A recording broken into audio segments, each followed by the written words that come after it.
கரும்பு விளைச்சல் பாதிப்பால் வெல்லம் உற்பத்தி குறைந்து சேலம் செவ்வாய்ப்பேட்டை மார்க்கெட்டில் கடந்த மாதத்தை விட நடப்பு மாதத்தில் சிப்பத்திற்கு ₹100 விலை கூடியுள்ளது. இதுகுறித்த விவரங்களை செய்தியாளர் கோகுல் தர கேட்கலாம். சேலம் மாவட்டம் ஓமலூர், காடையாம்பட்டி, மேச்சேரி உள்ளிட்ட பகுதிகளில் ஏராளமான கரும்பு ஆலைகள் செயல்பட்டு வருகிறது. இங்கு கரும்புகளிலிருந்து வெல்லம் தயாரிக்கும் பணி தீவிரமாக நடைபெற்று வருகிறது. தற்பொழுது இந்த வெள்ள ஆலைகளுக்கு போதிய அளவு கரும்பு இல்லாத காரணத்தினால் வெள்ள உற்பத்தி சற்று குறைந்திருக்கிறது. குறிப்பாக கடந்த பிப்ரவரி, மார்ச், ஏப்ரல் மாதங்களில் மழை பெய்யாத காரணத்தினாலும் கடுமையான வெயில் காரணத்தினாலும் இந்த கரும்பு உற்பத்தி பாதிக்கப்பட்டிருக்கிறது. இதனால் சேலம் மாவட்டத்தை பொறுத்தவரை வெல்லம் உற்பத்தி குறைந்து தற்பொழுது விலை அதிகமாகி இருக்கிறது. தற்பொழுது நாம் பார்த்து கொண்டிருக்கக்கூடிய இடமானது சேலம் செவ்வாய்ப்பேட்டை மூலப்பிள்ளையார் கோவில் வீதியில் இருக்கக்கூடிய வெள்ள மண்டியில் இருக்கிறோம். இந்த பகுதியில் பார்த்திங்கன்னா தினந்தோறும் இந்த வெள்ள மண்டிக்கு ஒரு 80 டன் முதல் 100 டன் வரை நாள்தோறும் வெள்ளம் கொண்டு வரப்படுகிறது.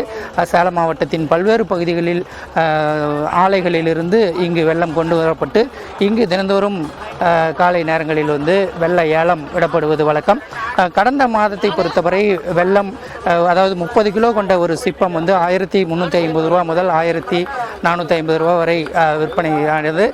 தற்பொழுது இந்த வெள்ள உற்பத்தி குறைந்து வரத்து குறைவாக இருக்கிற காரணத்தினால் தற்பொழுது வெள்ளம் விலை அதிகரித்திருக்கிறது. சுமாராக ஒவ்வொரு சிப்பத்திற்கும் ₹100 வரை வெள்ளம் விலை அதிகரித்திருப்பதாக வியாபாரிகள் தெரிவிக்கிறார்கள். தற்பொழுது இந்த வெள்ளமானது கடந்த ஜனவரி மாதத்தை பொறுத்தவரை பொங்கலில் சமயத்தில் அதிக அளவில் உற்பத்தி செய்யப்பட்டு விலை குறைவாக இருந்தது. தற்பொழுது வெள்ளம் வரத்து குறைந்ததனால் இந்த விலைவேற்றம் அதிகரித்திருக்கிறது.